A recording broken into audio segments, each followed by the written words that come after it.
இன்னைக்கு இந்த வீடியோவில் எதை பற்றி பார்க்க போகிறோம் அப்படின்னா CMA final paper 20A SBM and PV இந்த டிசம்பர் 2025க்கான ஒரு ஸ்டடி பிளான். ஓகே, எங்கேருந்து ஆரம்பித்தா நமக்கு வந்து நல்ல ஒரு எக்ஸம்ஷன் எக்ஸ்பெக்ட் பண்ணலாம் அப்படிங்கிற ஒரு பிளான், ஒரு சூப்பரான ஒரு பிளான்.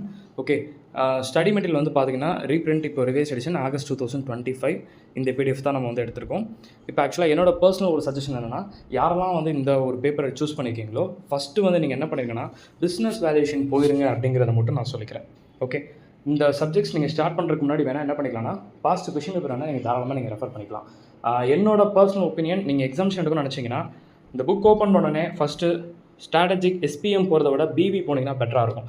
பிஸ்னஸ் வேல்யூஷன், சரிங்களா? நான் பிஸ்னஸ் வேல்யூஷன்லேயே வந்து பார்த்துக்கிட்டிங்கன்னா உங்களுக்கு பார்ட்டாக வந்து கொடுத்துருக்காங்க இல்லையா, அதோட இதில் வந்து பார்த்துக்கிட்டிங்கன்னு வச்சுக்கோங்களேன், பேஜ் நம்பர் 273 ஆக்சுவலாக வந்து நமக்கு ஸ்டார்ட் ஆகும். இந்த இருக்குது பிஸ்னஸ் வேல்யூஷன். இது எப்படி ப்ரோ படிக்கலாம் அப்படின்னு சொல்லி கேட்டிங்கன்னா, இப்போ ஃபஸ்ட்டு வந்து பிஸ்னஸ் வேல்யூஷன், ஃபண்டமெண்டல்ஸாக பிஸ்னஸ் வேல்யூஷன் இருக்குன்னு வச்சுக்கோங்க. இதை ஃபுல்லாக என்ன பண்ணிக்கணும்னா மீனிங்க்கு நீங்கள் தெரிஞ்சுக்கலாம். என்னென்னா எதுக்காக மீனிங் சொல்லணும்னா, இந்த இதெல்லாம் வந்து பார்த்திங்கன்னா உங்களுக்கு எம்சிக்யூக்கு வந்து யூஸ் ஆகக்கூடியது. ஸோ அதனால் ஃபஸ்ட்டு வந்து இப்போ நான் சொன்ன கான்செப்ட்ஸ் எல்லாமே வந்து உங்களோட எம்சிக்யூக்கு வந்து நீங்கள் நல்லா வந்து யூஸ் பண்ணிக்கோங்க. ஓகே, அதுவாக இருக்கட்டும், இந்த வேல்யூ எல்லாமே கம்ப்ளீட்டாக வந்து உங்களோட எம்சிக்யூக்கு யூஸ் ஆகக்கூடியது. என்னென்னா இப்போ மார்க்கெட் அப்ரோச்னா என்ன, இதெல்லாமே வாட் இஸ் வாட் அப்படின்னு நீங்கள் தெரிஞ்சுக்கிட்டிங்கன்னா அப்கமிங்கில் பார்க்கக்கூடிய ஒரு சம் சாப்டருக்கு இது டெஃபினட்டாக வந்து யூஸ் ஆகும். அதனால் வந்து நான் சொல்கிறேன். அது போக இந்த இதெல்லாம் வந்து மீனிங் நல்லா தெரிஞ்சுக்கோங்க. இந்த பேஜ் நம்பர் 294 டைப்ஸ் ஆஃப் ரிஸ்க்னு இருக்குது பார்த்தீங்களா, இதுலேருந்து ஒன் எம்சிக்கு வந்து கேட்கறதுக்கான சான்சஸ் வந்து இருக்குப்பா. ஸோ அதனால் அது கொஞ்சம் கேர்ஃபுல்லாக நோட் பண்ணிக்கோங்க, சரிங்களா? அதுக்கப்புறம் வந்து பார்த்துக்கிட்டேன்னு வச்சுக்கோங்களேன், இந்த ரேஷியோஸ் ஃபார்முலாஸ் மாதிரி வந்து ஃபுல்லாக லாட் ஆஃப் லிஸ்ட்டு வந்து கொடுத்துருப்பாங்க. அதை ஃபுல்லாக கம்ப்ளீட்டாக தெரிஞ்சுக்கோங்க. புக்கில் வந்து ரேஷியோ ஃபார்முலாஸ் கம்மியாக இருக்குன்னு வச்சிங்கன்னா கூகுளில் கூட ரேஷியோஸ் ஃபார்முலாஸ்லாம் கொஞ்சம் ஃபர்தராக நீங்கள் தெரிஞ்சுக்கோங்க. ஏன்னா அடிஷ்னலாக தெரிஞ்சுட்டு போகிறது நல்லது தானே. நம்ம ஒரு லிமிட்டடாக மட்டும் தெரிஞ்சுட்டு போகிறத தாண்டி அடிஷ்னலாக எக்ஸ்ட்ராவாக தெரிஞ்சுட்டு போகிறது நல்லது. ஸோ அதனால் கொஞ்சம் எக்ஸ்ட்ரா வந்து நீங்கள் பார்த்துக்கலாம். ஏன்னா இதில் ஒரு லிமிட்டடாக ரேஷியோஸ் இருக்குது, இருந்தாலும் டெப்த்தாக போகணும்னு நினச்சிங்கன்னா கூகுள் சப்போர்ட்ஸோடு நீங்கள் தாராளமாக பண்ணிக்கலாம். ஓகே, அதுக்கப்புறம் வந்து பார்த்துக்கிட்டிங்கன்னா இந்த என்டர்பிரைஸ் வேல்யூ இருக்கு இல்லையா, மீனிங் ஃபஸ்ட்டு கொஞ்சம் தெரிஞ்சுக்கோங்க. ஏன் சொல்கிறேன்னா சம்டைம்ஸ் இது கூட வந்து உங்களுக்கு 7 மார்க் வந்து கேட்கறதுக்கான சான்சஸ் வந்து இருக்குது. என்டர்பிரைஸ் வேல்யூ அப்படின்னு சொல்லும்போது அதுக்குள்ளே எதெல்லாம் வரும் எதெல்லாம் வராது அப்படின்னு சொல்லி கேட்கறதுக்கான சான்சஸ் இருக்குது. ஸோ மீனிங் வந்து நல்லா கிளியராக தெரிஞ்சுக்கோங்க. எம்சிக்யூலாம் வந்து நீங்கள் இந்த இதெல்லாம் பார்க்குறீங்கல்ல, எப்படி பார்த்தாலும் இதில் தான் எம்சிக்யூஸ் வந்து டேரக்ட் எம்சிக்யூஸ் வரப்போகுதுன்னு வச்சுக்கோங்க. அப்போ எல்லா கொஷினும் ஆன்சர் ஒரே மாதிரி இருக்கும். நம்ம ஸ்கூல்ஸில் பண்ண மாதிரி தான் எல்லா கொஷினும் ஒரே மாதிரி இருக்க மாதிரி இருக்கும், ஆன்சரும் ஆப்ஷன் ஒரே மாதிரி இருக்கும். ஸோ நீங்கள் புரிஞ்சுக்கிற கொஞ்சம் இதாக இருக்கும். அப்போ என்ன பண்ணுங்கன்னா ஒரு கொஸ்டினில் ஒரு வேர்டு இந்த பாயிண்ட் இருந்தால் இந்த ஆன்சர் அப்படிங்கிற மாதிரி ஈஸியாக கொஞ்சம் மெமரைஸ் பண்ணுற மாதிரி வச்சுக்கோங்க, சரிங்களா? ஏன்னா எம்சிக்யூஸ் பொறுத்த மட்டும் அந்த ஒரு இது வந்து கொஞ்சம் இங்கே இது இருக்கும். அதனால் அது கொஞ்சம் நல்லா கேர்ஃபுல்லாக பார்த்துக்கோங்க. சம்மு வந்து இதில் எந்த சம்பரை பார்க்கலாம் அப்படின்னா, மெயினாக நான் என்ன சொன்னேன், பேஜ் நம்பர் 320 இலஸ்ட்ரேஷன் நம்பர் வந்து பார்த்துக்கிட்டேன்னு வச்சுக்கோங்களேன், அந்த ஸ்டார்டிங் எந்த சம் ரொம்ப இம்பார்ட்டன்ட்ப்பா, உமாங் லிமிட்டட்னு சொல்லிட்டு ஒரு சம் இருக்குல்லையா, அந்த சம் வந்து பார்த்தீங்கன்னா மேக்ஸிமம் நிறைய அட்டம்ப்ட்டில் வந்து கேட்டிருப்பாங்க. ஸோ ஃபஸ்ட்டு சம்மும் செகண்ட் சம்மும் அதில் வந்து ரொம்ப இம்பார்ட்டண்ட்டானது நமக்கு. அது ரெண்டுக்கு நல்லா இம்பார்ட்டன்ஸ் கொடுத்துருங்க. அதை விட்டிங்க அப்படின்னா பேஜ் நம்பர் 323 சம் நம்பர் 5 இது ரொம்ப இம்பார்ட்டண்ட்டு. அதோடு சேர்த்து இந்த சம் நம்பர் 6. ஓகே, அது போக இந்த இருக்குது சம் நம்பர் வந்து பார்த்திங்கன்னா 7. ஓகேங்களா? அதுக்கப்புறம் 7, 8, 9, 10 மூணுமே அந்த இதிலே பார்த்துருங்க. அவ்வளோதான். இப்போ நான் சொன்ன சம் நம்பர்ஸ் எல்லாம் பார்த்துக்கோங்க. கண்டிப்பாக அதுலேருந்து ஒரு 7 மார்க் கேட்குறக்கான சான்சஸ் வந்து இருக்குது. ஓகே, தென் இதெல்லாம் எப்படி ப்ரோ படிச்சுக்கிறது அப்படின்னா, அது சும்மா பேருக்கு ரீட் பண்ணிக்கோங்க. ரொம்ப ஒன்றும் டெப்த்தாக போக வேண்டாம். ஒரு நார்மலாக வாட் இஸ் வாட்டுங்கிற மாதிரி மட்டும் போட்டு, ஏன்னா தியரி ஓரியன்டாக மாதிரி தானே இருக்குது. சும்மா அப்படியே ஸ்க்ரோல் பண்ணிடுங்க. ஏன்னா உங்களோட டைம் வேஸ்ட் பண்ணிக்க வேண்டாம். நீங்கள் வந்து அதில் சும்மா பேருக்கு நீங்கள் பார்த்துக்கோங்க. இந்த இது எல்லாமே சும்மா பேருக்கு பார்த்துக்கோங்க. இல்லை ப்ரோ நான் பார்க்க மாட்டேன் அப்படின்னாலும் ஒன்றும் பிரச்சனை இல்லை. அது என்ன வந்துட போகுது நமக்கு, சரிங்களா? இதெல்லாம் வந்து ஒன்றுமே பிரச்சனை இல்லை. நீங்கள் நான் விட்டுட்டேன் ப்ரோ, வெறும் எம்சிக்கு மட்டும் நான் படிச்சுக்கிறனாலும் ஓகே, தாராளமாக நீங்கள் அதை மட்டும் கூட பண்ணலாம், சரிங்களா? கம்பல்சரி வந்து நீங்கள் இதை படிச்சே ஆகணும் அப்படிலாம் எதுவும் கிடையாது. மெயினாக வந்து என்னென்னா, நீங்கள் தியரியாக வந்து அந்த இப்போ நான் சொன்ன பேஜஸ் இருக்குல்ல, மாடல் நம்பர் 6 அதை நீங்கள் பார்க்கலன்னா கூட பரவாயில்ல, அட்லீஸ்ட் இந்த எம்சிக்யூ வாட்ச் பார்த்துக்கோங்க, சரிங்களா? இந்த எம்சிக்யூஸ் இந்த நம்பர்லாம் இருக்கு பாருங்கள், இதெல்லாம் மட்டுமாச்சு தெரிஞ்சுக்கோங்க, சரிங்களா? ஏன்னா இதை இக்னோர் பண்ணிட்டாங்கன்னா தான் நமக்கு பிரச்சனை. இதை மட்டுமாச்சு நீங்கள் பார்த்துக்கணும். ஓகே, இதை நம்ம விட்டுட்டோம் தான் நமக்கு ப்ராப்ளம். பட் நீங்கள் இதை பார்த்துட்டிங்கன்னா உங்களுக்கு ரொம்ப நல்லது. ஸோ என்னோட பர்சனல் ஒப்பீனியன் வந்து அதுதான். நான் தியரி சைடு எனக்கு ரொம்ப ஒரு மாதிரியாக சர்ஃபேஸ் இதெல்லாம் ரொம்ப இதாக இருந்துச்சு ப்ரோ, கிளியராக இல்லை அப்படின்னா பரவாயில்ல, எம்சிக்கு மட்டுமாச்சு நல்லா பார்த்துருங்க. ஏன்னா எம்சிக்கு விட்டுறக்கூடாதுல்ல. சம்மு பேஜ் நம்பர் 392 நியூமரிக்கல் கொஷின்ஸ் இருக்குது. Note that point friends. இப்போது பேஜ் நம்பர் நான் சொல்கிறது வந்து உங்கள் கையில் நீங்கள் எந்த புக்னாலும் வச்சுருக்கலாம். பட் நான் வந்து அப்டேட்டட் ஸ்டடி மெட்டீரியலோட பேஜ் நம்பர் சொல்கிறேன், சரிங்களா? இந்த சம்ஸ்லாம் பார்க்கணுமா அப்படின்னா இதெல்லாம் வந்து நீங்கள் ரொம்ப பெருசாக வந்து பெரிய லெவலில் கேட்க மாட்டாங்க. நான் சும்மா பேருக்கு பார்த்துக்கோங்க, ரொம்ப டெப்த்தாக அதில் மட்டும் உள்ளே போயிடாதீங்க. ஏன்னா அவ்வளோ கஷ்டமாக வராது. ஓகே, அடுத்து மாடல் நம்பர் 7. ஓகே, 7 பொறுத்த மட்டும் ஸ்டார்டிங்லேருந்து நம்ம தெரிஞ்சுக்கணும்ப்பா. ஏன்னா இதெல்லாம் எம்சிக்யூ கேட்டகரி. இந்த பேட்டா வச்சு கேட்குறது, இந்த இதெல்லாம் இருக்கும்ல சிஏபிஎம், இதெல்லாம் வந்து சின்ன சின்ன லெவலில் இருக்குது ஃபுல்லாமே எம்சிக்யூ கேட்டகரி வந்து அந்த மாதிரி வந்து நமக்கு லெவல் இருக்கும். அதனால அது கொஞ்சம் நல்லா இம்பார்ட்டன்ஸ் கொடுத்துருங்க. சம்முன்னு பார்க்கும்போது பார்த்தீங்கன்னா இந்த illustration number 2, illustration number 3, page number 410 இருக்குது. இதெல்லாம் வந்து நார்மலாக வந்து சம் கேட்டகரிப்பா.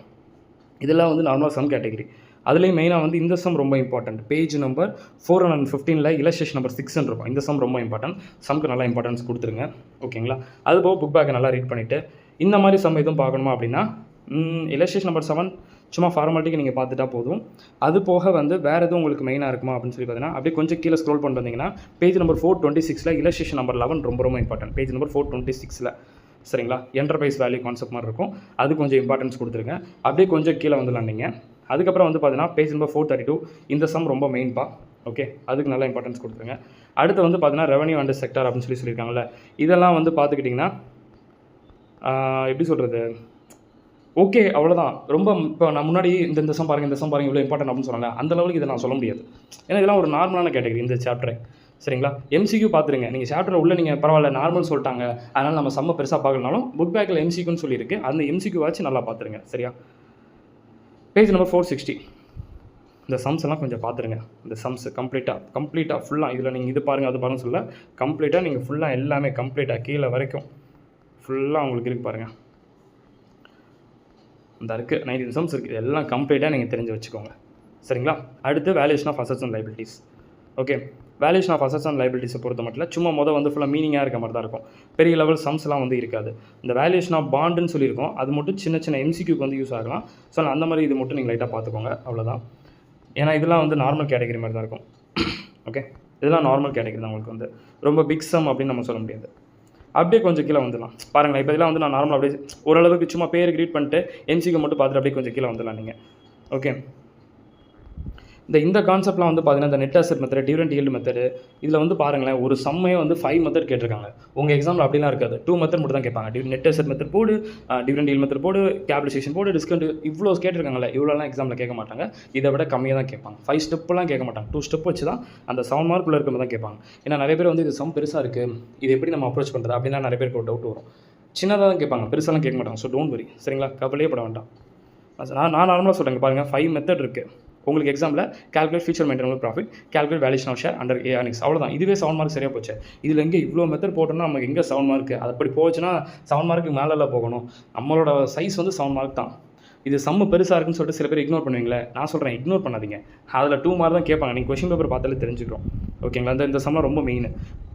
2 அட்டம்ஸில் ஐ திங்க் கேட்டிருந்தாங்க. Page number 560 illustration number 12, 13, 14, 15, 16, okay 17, 18 இதெல்லாம் வந்து நார்மலாக ரிப்பீட்டடாக கேட்குற சம்பா. இப்போ நான் சொன்ன நம்பர்ஸ் எல்லாம், ஸோ அதனால் கொஞ்சம் நல்லா பார்த்துக்கோங்க. Okay, that's all. கடைசியாக valuation in merger and acquisition. இது பாருங்கள் அது பாருங்கன்னா நான் சொல்ல மாட்டேன். இது கம்ப்ளீட்டாக நீங்கள் ப்ரீ மெர்ஜர் போஸ்ட்டு எல்லாமே கம்ப்ளீட்டாக நீங்கள் தெரிஞ்சுதாகணும். நான் இதில் இந்த கான்செப்ட் மட்டும் பார்த்தேன், அந்த கான்செப்ட் மட்டும் பார்த்தேன் அப்படிங்கிற மாதிரி இல்லாமல் இதில் வந்து நீங்கள் ரொம்ப டெப்த்தாக வந்து நீங்கள் இறங்குற மாதிரி தான் இருக்கும். சரிங்களா? மெயினாக நான் சொல்கிறது வந்து பேஜ் நம்பர் 632 லாஸ்ட் பேஜ் வரைக்கும் மெயினாக பார்த்துருங்க. பேஜ் நம்பர் 632 சொல்கிறேன்.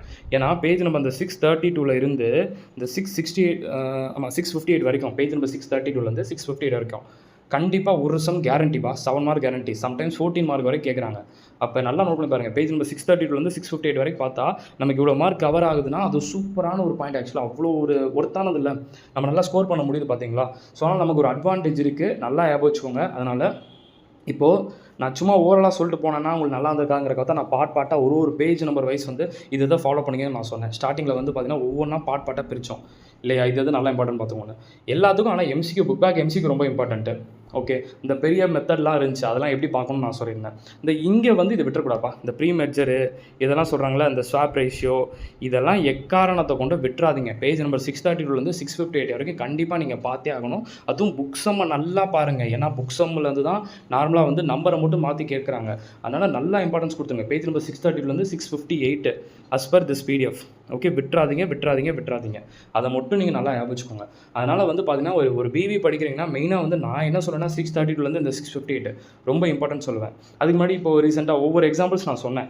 நீங்கள் வீடியோ பார்த்தீங்கனாலே, நீங்கள் வீடியோ பார்த்துருக்கும் போது பக்கத்தில் புக் வச்சு பார்த்தீங்கனாலே உங்களுக்கே தெரியும் நான் எதெல்லாம் மெயினாக சொன்னேங்கிறது உங்களுக்கே புரிஞ்சிருக்கும். இப்போ தெரிஞ்சிருக்கணும் உங்களுக்கு ஐடியா ஆச்சு, ரைட் ஓகே இது எது சொன்னாங்க. ஏன்னா ஸ்டார்டிங்லேயே வந்து பாருங்களேன், இந்த இருக்குல்ல ஃபண்டமெண்டல்ஸ் ஆஃப் பிஸ்னஸ் வேல்யூஷன் வெறும் மீனிங்க்கு தான் சொல்லியிருப்பேன்.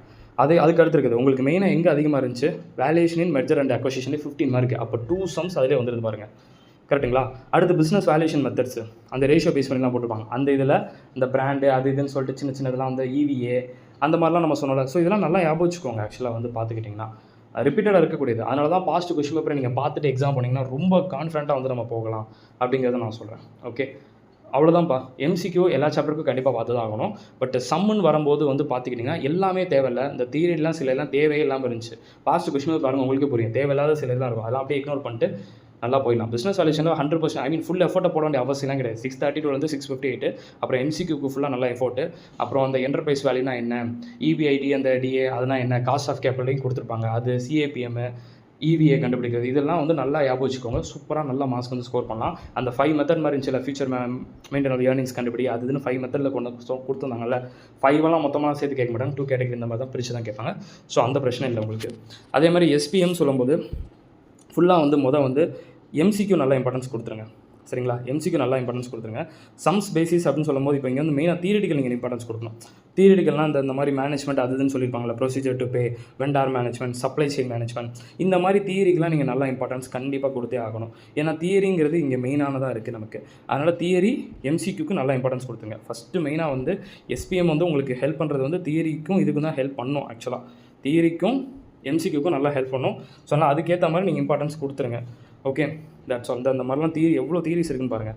இந்த மாதிரி எல்லா தியரிஸும் நீங்கள் இம்பார்ட்டன்ஸ் கொடுத்துருங்க. இது வந்து MCQக்கு யூஸ் ஆகலாம். இந்த டியூ பாயிண்ட் அனலைசிஸ் இதெல்லாம் சொல்கிறீங்களா, இது MCQக்கு வந்து நார்மலாக வந்து யூஸ் ஆகலாம். 90% வந்து சான்ஸ் இருக்குது. ஸோ அதனால் அது கொஞ்சம் நல்லா நோட் பண்ணிக்கோங்க. பெஞ்ச் மார்க்கிங் கொஷின்லாம் வந்து தியரி யூஸ் ஆகக்கூடிய கொஷின். ஓகே, ஸோ தியரிக்கு நல்லா நோட் பண்ணி பாருங்கள், நல்லா பக்காவாக படிச்சுக்கோங்க. அதெல்லாம் வந்து தியரி கான்செப்ட் அதுவாக இருக்கட்டும், இந்த ஸ்ட்ராட்டஜிக் குவாலிட்டி கண்ட்ரோலாக இருக்கட்டும், இதெல்லாம் தியரி கேட்டகரி. ஓகேங்களா. ஒரு சில இது வந்து சம்முன்னு சொல்லியிருக்கோம் இல்லையா, சம்மு அப்படின் போது இதில் இருக்கும். சம் இருக்கவே இருக்காது நம்ம சொல்ல முடியாது, சம் இருக்கும். இந்த மாதிரி டேரக்ட் தியரியெல்லாம் ஃபஸ்ட்டு படித்து முடிச்சுருங்க. MCQ படிச்சுருங்க.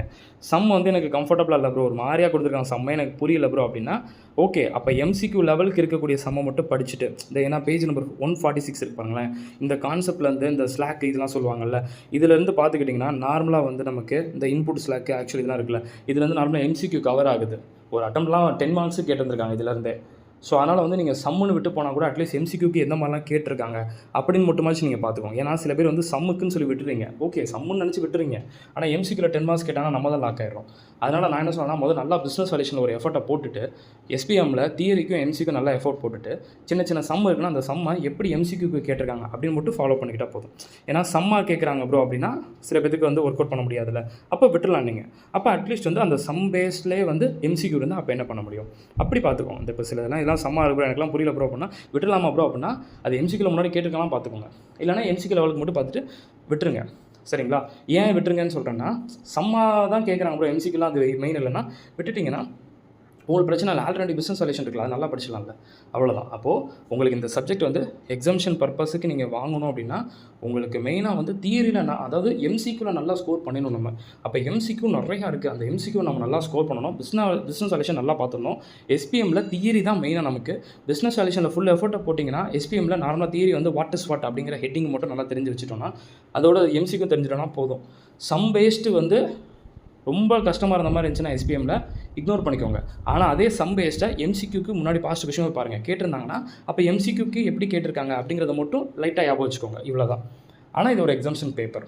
இப்போ புக் ஓப்பன் பண்ணுறீங்க, பிஸ்னஸ் சொல்யூஷனில் நான் சொன்ன மாதிரி ஆர்டரில் படிக்கிறீங்க, எந்த வெயிட்டேஜ் அதிகமாக இருக்கோ அந்த வெயிட்டேஜில் போகிறீங்க, ஓகேங்களா. அடுத்து கடைசியாக வந்து SPM தியரிக்கு நல்லா இம்பார்ட்டன்ஸ் கொடுக்குறோம், இதெல்லாம் ஃபாலோ பண்ணிக்கலாம். Okay, that's all. நான் இந்த பேஜ் மார்க் பண்ணிக்கவும் சொன்னேன், அந்த பேஜெலாம் கொஞ்சம் நல்லா பார்த்துக்கோம், சரிங்களா. Show all the very best. எப்படியும் உங்களுக்கு ரொம்ப யூஸ்ஃபுல்லாக இருந்திருக்கும்னு நினைக்கிறேன். எக்ஸாம்ஷன் சப்ஜெக்ட் நம்ம சொல்லிட்டோம். ஸோ எந்த அளவுக்கு நீங்கள் படிச்சிருக்கீங்க அப்படிங்கிறது இல்லை, பட் ஆனால் இனிமேல் கொஞ்சம் ஸ்ட்ராட்டஜி மாற்ற வேண்டியது இருந்துச்சுன்னா மாற்றிக்கோங்க. பாஸ்ட் கொஸ்டின் பேப்பரை பார்த்துட்டு ப்ரிப்பேர் பண்ணுங்க, கொஸ்டின் பேப்பரை பார்க்காம மட்டும் ப்ரிப்பேர் பண்ணாதீங்க. கொஸ்டின் பேப்பர் பார்க்காம ப்ரிப்பேர் பண்ணால் என்ன டிஸ்அட்வான்டேஜ் சொல்கிறேன், புக்கில் பெரிய பெரிய சம் இருந்துச்சுன்னா இது எப்படியே வரும் அப்படின்னு நீங்கள் நினச்சி விட்டுருவீங்க. ஆனால் அந்த மாதிரி இருக்காது, அதனால தான் பாருங்கன்னு சொல்லுங்கள். ஓகே, நெக்ஸ்ட் இதே மாதிரி ஒரு சூப்பரான குரூப் 4 வீடியோவில் பார்க்கலாம்.